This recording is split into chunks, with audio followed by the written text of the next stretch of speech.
What's going on, guys? It's your host, your boy, George Mackay. It is now officially 2022. We are back. Merry Christmas. Happy New Year. Hope everyone had a great holiday. We here at the Rewind had a 3-week hiatus as we waited for a Rewind to do. We couldn't do it without any MLW content, but here we are. Y'all know me. I'm your host, your boy, and you know my PIC. You know me. I'm Uncle Bobby B, baby. That's it. Plain and simple. So we're back, and it is officially January 6th. It is officially the premiere of MLW AZTECA Underground or AZTECA, whatever they want to go by these days. And man, oh man, it was a rough one to get through. Yeah. Couple things to get into real quick. If you've all been watching Instagram or paying attention, EJ and Duca, want to give him a shout out. He's one of our, we're big fans of him. He's over with us huge, and we know there's going to be big things in him for MLW. Had a little issue earlier on this week at a workout facility, a gym, if you will. Was just doing his workout with a tripod and his camera like he usually does, apparently. And there was a whole lot of racist undertones to the situation. Wrong names were given. He tried to go to management. And I hope that, justice prevails. And I hope that they terminate that person, because if I'm a gym owner or a franchisee or representation, I wouldn't want people like that working for me. So shout out to EJ and Duca, and keep posting stuff like that, because the world needs to know for sure. Yeah, I'm so sorry to hear that happened. It's unacceptable. We don't play racism anymore. I don't know if people aren't getting the memo, but it's 2022. People. Yeah, we don't play that shit anymore. So you can treat everybody equally, or you can kick rocks is pretty much where we're at now. So you can pound sand for sure. Yeah, big shout out to EJ and Duca. Sorry to hear that happened to you, and like George said, I hope that the appropriate parties are held accountable and disciplined, because that's unacceptable on a personal level, and on a business level even more. So yeah, that's where we're at with that. 100%. And also, other big news, Alexander Hammerstone has renewed his contract, signed a multi-year extension with MLW. Yeah. So your boy Hammer is not going anywhere for quite a few years, and that's good to see. I mean, that was expected. I don't really see them letting him go. I mean, besides Richard, he's the face of the organization, so locking him down to a long-term contract really, I think, kind of sets the nice foundation for MLW to build on. Like, we know we've got Hammer. He's not going anywhere. He's not getting poached by anybody else. We can now build long-term with Hammer, and we can stack it with our other stars that we've got coming in and out with that open door policy. And we saw the door was open today. The door was wide open today. And as we discussed previously in this open door policy, we were invited to the press conference with Corp Bauer a few months ago, and he discussed expansion. He discussed aggressive expansion in the Latin American territories. And this is where we are. So while we're all here in Canada dealing with the cold and dealing with the low temperatures and the bone-chilling, freezing winds. And the COVID. Yeah, the whole world is dealing with COVID. I mean, I got the COVID. I got better, though. But yeah, please be safe out there. Omicron is spreading like crazy.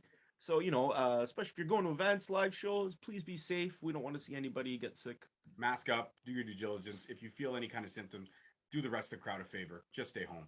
I get it. You're going to bite the bullet, but refunds, tickets are available and stuff like that. It's not a risk, even to see, and also keep the wrestlers and the talent safe as well. And I mean, we're not going to get into like politics or anything, but I have two doses of vaccinations. I got Omicron. I was sick for 1 day.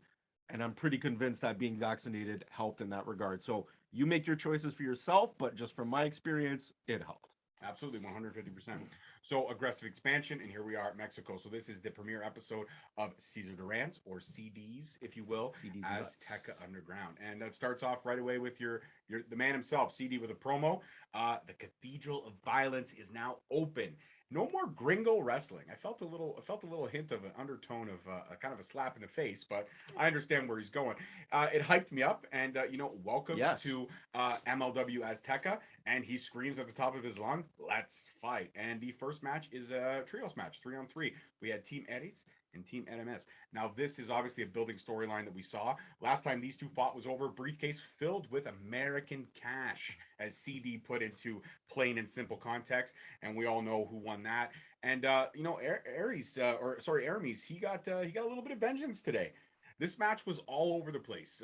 They were high flying, they were entertaining. It was hard to keep up with everything because there was so much action moving. Yeah. But it was a great opener, and we thought this was going to be a build for what we're going to see for the rest of the show. But unfortunately, this was the peak of the rest of the show. So Yeah, like I really enjoyed this match. I love lucha style. Again, it is hard to keep track of. I think when you're working these kinds of matches, you gotta be mindful of who's doing spots so that the bigger spots can be caught by everybody, by everyone. You know what And I mean? also So the announcers can the keep track the of the bigger TV, like the spots as camera, well. was Yeah. having trouble kind of catching everybody. It's a lucha trios match. It's gonna get out of control. It's just the way it is. But I for me, I saw this match. I thought, okay, so that's gonna set the tone for kind of what we're gonna see.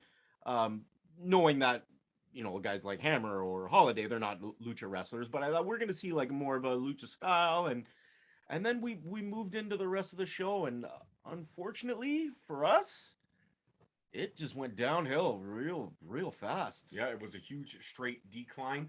A couple of the cool, great promos, though. I mean, sometimes that's the way MLW works, right? The wrestling may not be on par, but the promos usually pick you up. And the promos, I would have to say, or the snippets, the cutscenes, they kind of got us through. They kept us moderately focused on the product for this week.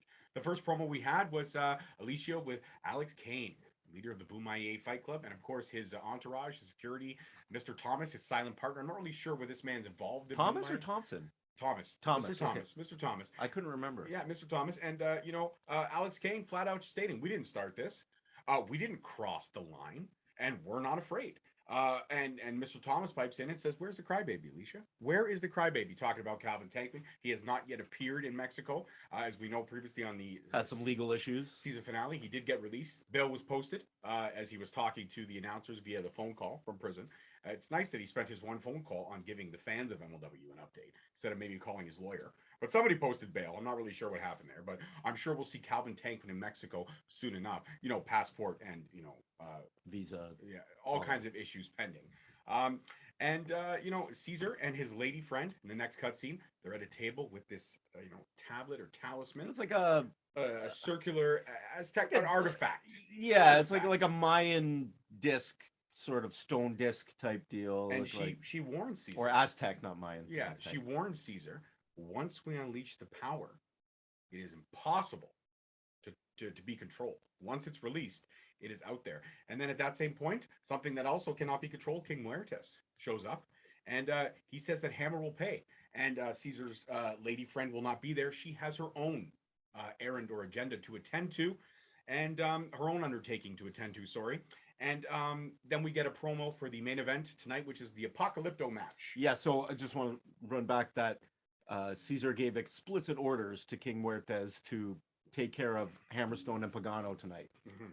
So we then move into the next match, which is Richard Holiday. We'll get in a second, but the promo for the main event was the Apocalypto match, and Rob and I didn't really understand the concept of the match till we actually saw the match itself. So an Apocalypto match is two teams, so Hammer and Pagano versus King Muertes and Black Taurus. It's basically a no DQ match. It's a no DQ match with a whole lot of random weapons around the ring. There was a chair, a cheese grater, a tripod, the electrical cables from the camera, a plastic garbage bin, a couple of wooden floorboards, which could have easily plywood, if you will. They mentioned in commentary it's a basketball court normally, so those are the boards that they use to cover the court when it's not in use. Okay, fair enough. So that's the boards that they use to protect the court, so the court doesn't get all scuffed up. Apparently, they're going to be a couple boards short, so hopefully they had some backups. These are the old shitty moldy boards. Like they can use these. We're going to replace these. Okay, fair enough. That's what I was guessing. Just And then we get a video package kind of showing the whole feud between Hammer and CD, kind of where it started to where it is now. Kind of just a quick montage of all the sequences. It was a good montage. I liked it. It was a good one. It kind of rebuilds. And then we get Richard Holiday entering the ring, but he's not alone. He's being accompanied by none other than the interview queen herself, Alicia Altu. She actually walks out with him. And again, this builds to the question of, is there something more than meets the eye with these two? There is a lot of tension there, a lot of back and forth, a lot of he said, she said. She wishes she was dating me. He wishes he was dating me. And his dreams. Yeah, in his dreams. And we never really got the answers. Even when we had Alicia on the show, we asked. We never got the answers. When the mini host had Richard on the show, she never got the answers. They just kind of skate around this question. So Alicia joins the commentary team, and they ask the exact same question that we have asked. Is there something going on? And the response was, in his dreams. In his dreams. And at that exact moment, Richard Holiday walks over and hands Alicia his prized possession to keep hold of. That's right, the AirPods themselves. He hands them to her. Nobody else at the commentary was source given of all his power. All his power. Nobody was given the option. And Richard Holiday's taken on Psycho Clown. Now, you would think based off the first match, we would get some fire right off the bat, even though Richard is not lucha libre, like you said. We would think that Psycho Clown would kind of carry the tone in this match, but this match was slow, ridiculously slow. A lot of times, Psycho Clown looked gassed. Richard looked gassed. It looks like they were just going through the motions. And for us to say that being huge Richard Holiday marks, it's hard to say out loud. It's really hard to put out there. But this wasn't the best Richard Holiday that we've seen in MLW. This was by far, in my opinion, the worst outing of Richard Holiday in a row. I hate saying worse, but like it definitely wasn't his strongest. Let's put it that way. I don't know what the reason for that was. It just like the match, the pacing was slow. Even the finish, like it was a Spanish fly, but it took them so long to get set up and balanced on the top that it was just kind of like took all the air out of the moment. Well, there was also that build which led to the slow pacing of the finish. Right. When CD's henchman came out and removed Alicia from the commentary table to take her to the back, therefore distracting Richard Holiday.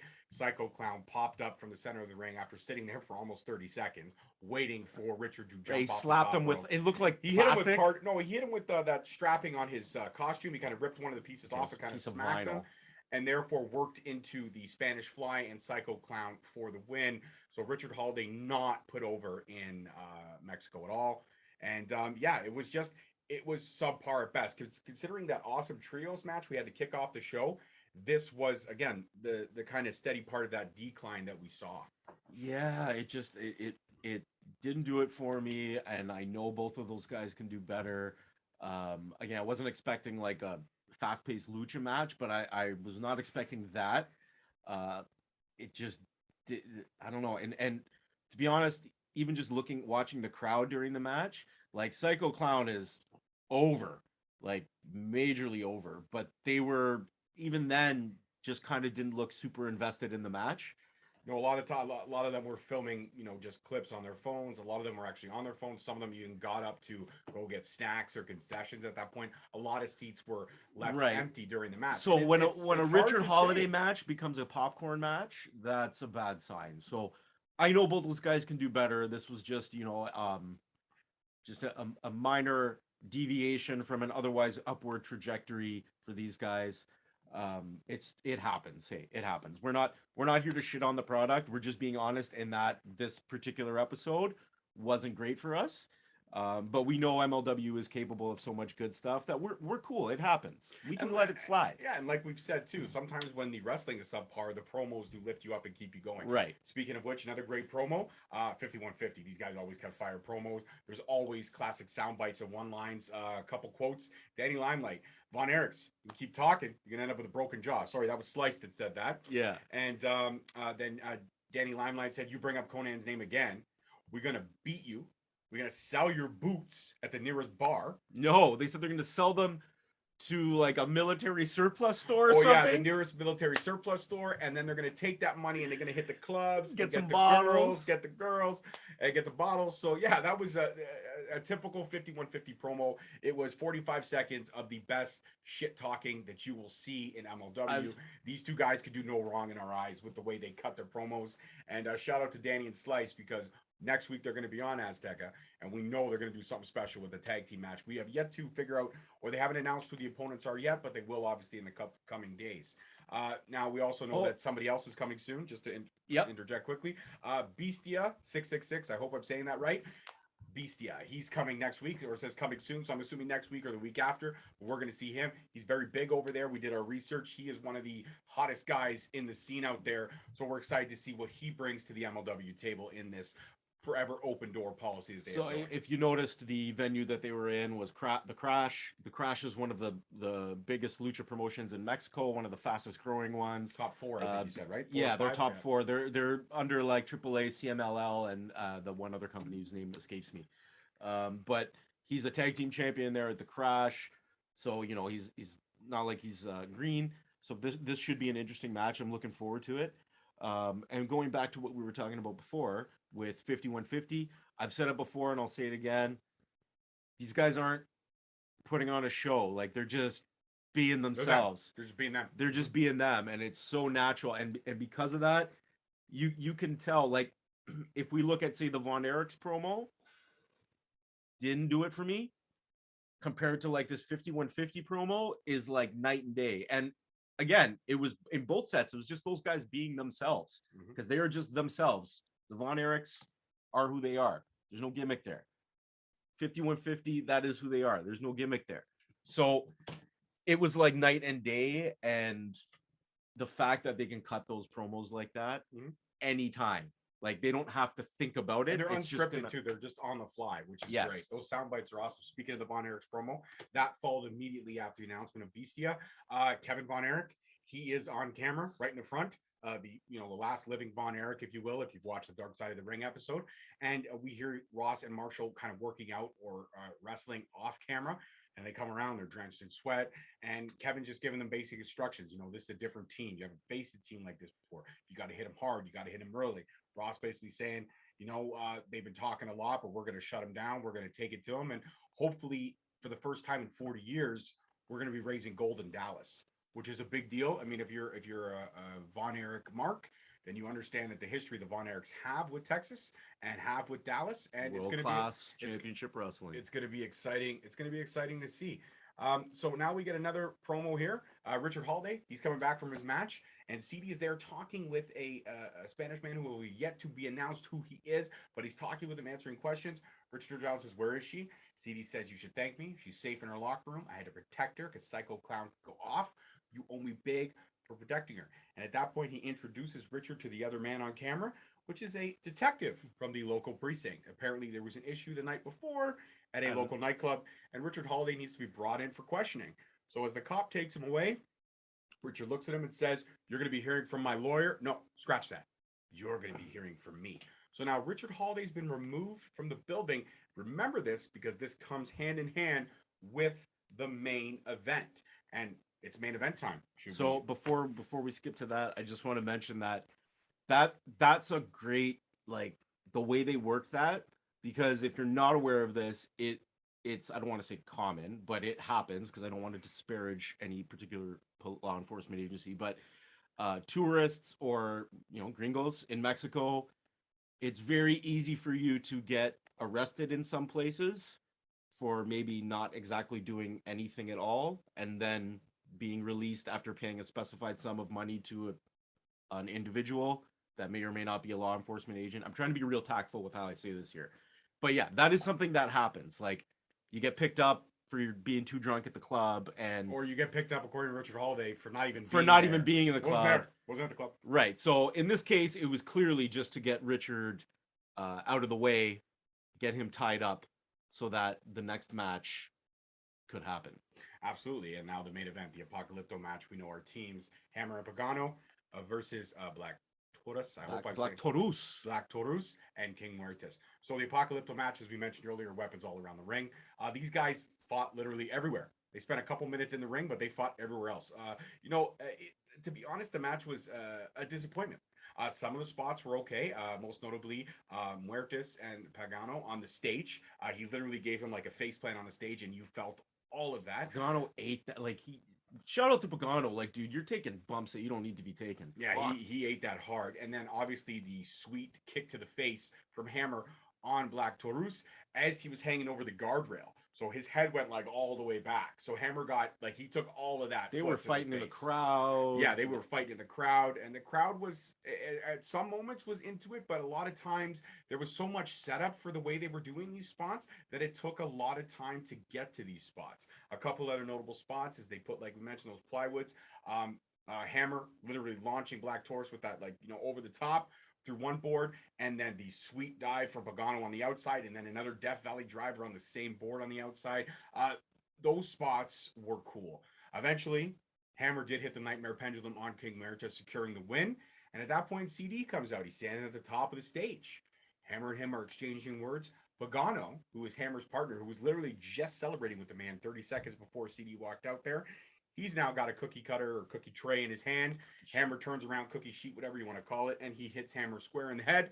Therefore, it is now a 3-on-1 attack orchestrated by Cesar Durant, and therefore no one to come out and rescue Hammer, because EJ and Duca is not in the building, I guess, or hasn't come to Mexico yet at this point. And Richard Holiday was taken away by the police. So Hammer was left to be the man of an assault. And at this point, more henchmen show up. They pull Hammer out of the ring. They kind of carry him Jesus style outside of the ring as fans are being very inappropriate. Yeah, with don't Richard Holiday's or sorry, Hammerstone's lower body parts. somebody pinch like fully just pinched his thigh. Another person was just slapping his slapping like, his ass. Like keep, let's be cordial, people. Don't touch people.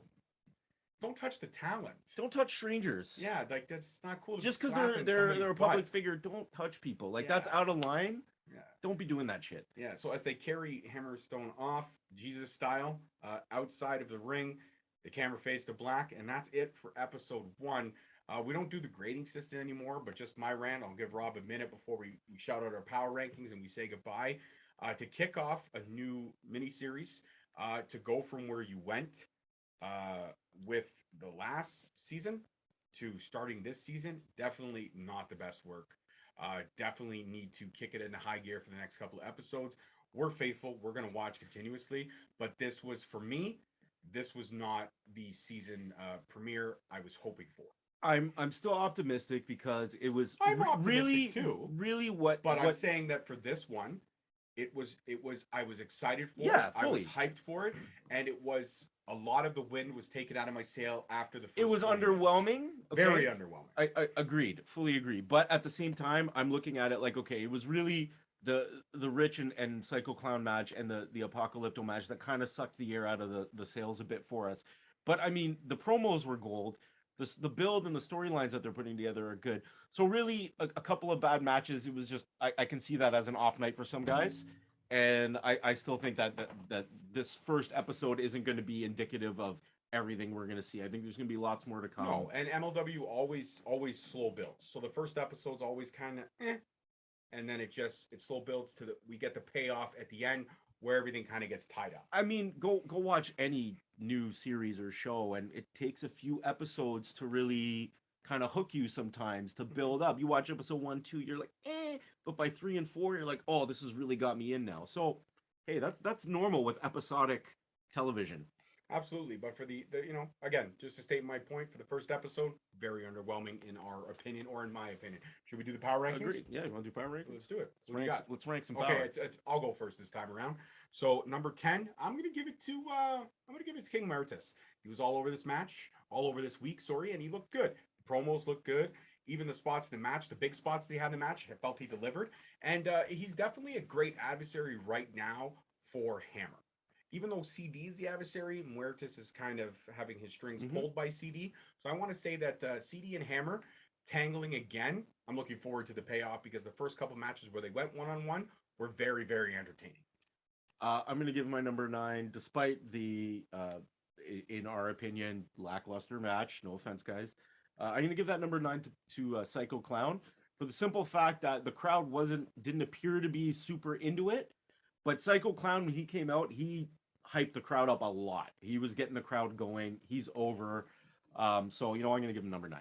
Absolutely. Number 8, I'm going to give it to Pagano. I mean, I thought he looked good. He took a lot of serious bumps in that match. And the turn on Hammer at the end definitely perked my interest to see where that goes from there. This, I guess, new formation. Maybe Pagano may be joining CD right now. Anybody that's over there, CD is obviously pulling strings, and he turned Pagano quite easy. Even after securing the win, he turned Pagano. So shout out to Pagano. I'm giving you number 8.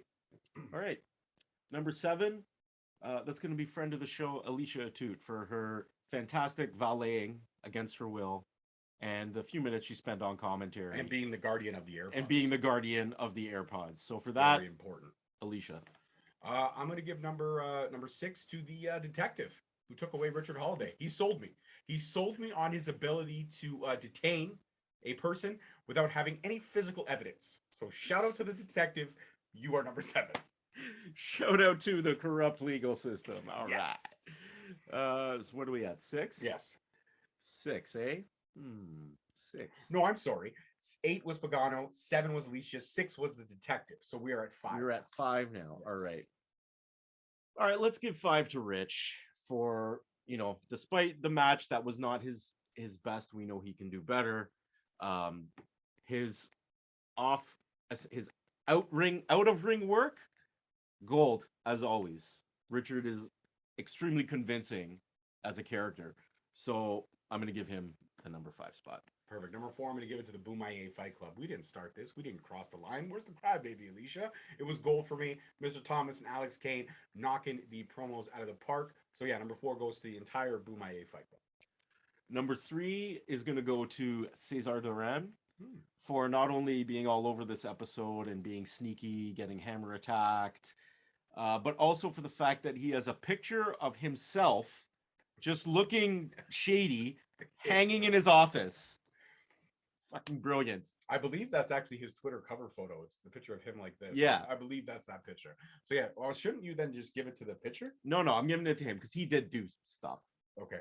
Well, I am going to give number 2 to 5150. I mean, again, these guys can do no wrong in my eyes. The promos are always on point.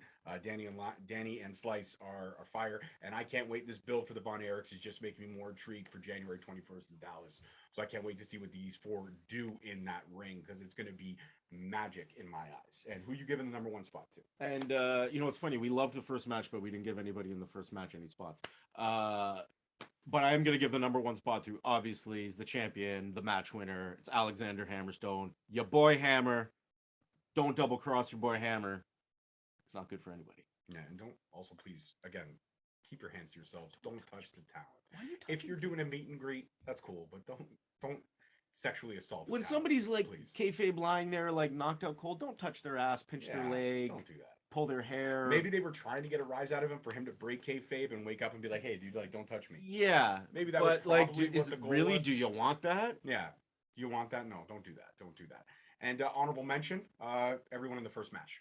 All 6 competitors, you guys killed it. You actually built up the crowd and hyped up the crowd, and you were the peak. You were the match that should have probably ended the show, because you definitely delivered on every cylinder. Again, no disrespect Fantastic. to the guys in the event, but disrespect. that first match, that was what I was kind of expecting to see from the Azteca Underground.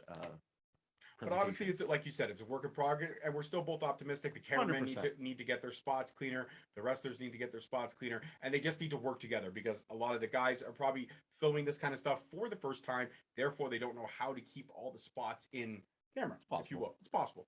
I'm just throwing it out there from a film perspective. It's definitely different when you go over and you're trying to capture a new style that you yourselves are not used to. So, Correct. that's that. But that's it for this week's Rewind. Short, simple, sweet, straight to the point. Try saying that 5 times. It was fast. swimple. It was swimple. That's right. We're keeping it swimple. As always, I'm your host, your boy, George Mackay. If you're watching this, then you're checking us out on the Straight Talk YouTube page. So go ahead, hit that subscribe button. We're at 434 right now. It's been a great run. We're literally 6 away from 450, which was the goal for the end of January. Would love to hit that. So give us those 6 more subscribers. We'd really like to get 5150, but we'll work our way there. We're building. We're building 100%. When we get 5150 subscribers, we will get Slice and Danny on the show. Big words. Yeah, I'm committing to that. All right. That's big words. That's fine. So I agree to that. I agree to that. All right. And Straight Talk Wrestling on Instagram, Straight Talk Wrestling on Facebook, and at _ Straight Talk on Twitter. And The Real Uncle Bobby B on Instagram, and Uncle _ Bobby _ B _ on Twitter. he doesn't even tweet when I share the shows. I don't even tweet. I don't even open Twitter. It's too much. I can't. You're talk ticking. You're tweeting. It's not really that much at all. It's 140 characters. You just say what you gotta say. I can't express a coherent thought in less than 140 characters. Have you ever talked to me? I do it every week. Jesus. I do it every week. 3 to 4 times a week with promoting episodes. It's very simple. # Straight Talk. Peace, love, wrestling, guys. We'll see you next week. Adios. Bye.